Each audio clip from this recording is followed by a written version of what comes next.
Celui qui veut assassiner un peuple détruira son âme, profanera ses croyances, ses religions, niera sa culture et son histoire, disait Jean-Marie Adiafi dans son livre La carte d'identité.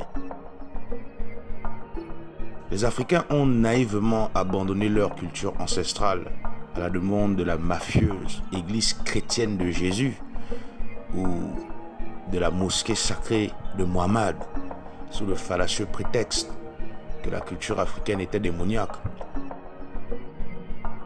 Toi, négro-africain, si tu es musulman ou chrétien, sache que tu es inconsciemment un danger pour l'émergence de l'Afrique, car tu neutralises la dynamique panafricaine qui est en marche. En fait, tu es un être hybride qui n'a de noir que ta peau. Tout le reste est un alliage d'énergie étrangère à Kama, d'où le fait que ton cerveau fonctionne comme un arabo-musulman ou un chrétien européen.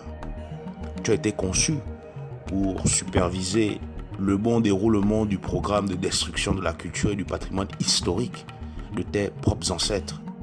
Lorsque les fantassins de l'armée chrétienne et musulmane, c'est-à-dire les colons, arrivèrent en Afrique, ils avaient la Bible et le Coran, et les Africains avaient la terre. Ils ont appris aux Africains à prier les yeux fermés, sans réfléchir.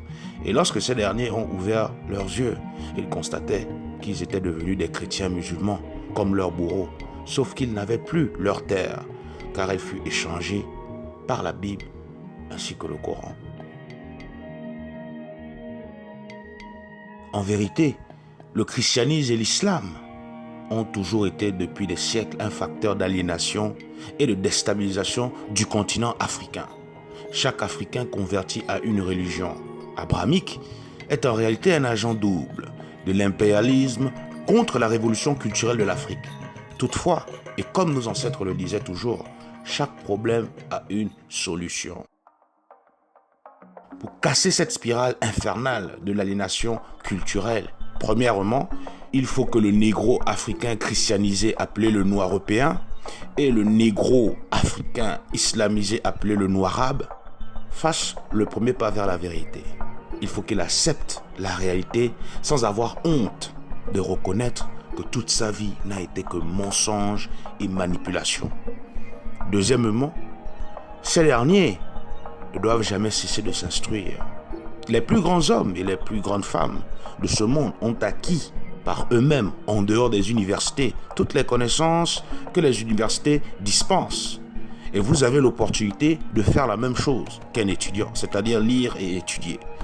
Troisièmement, un certain nombre d'attitudes et de comportements sont indispensables à adopter par vous, les religieux africains, mais aussi les kémites du continent et de la diaspora. La dignité comme modèle à suivre.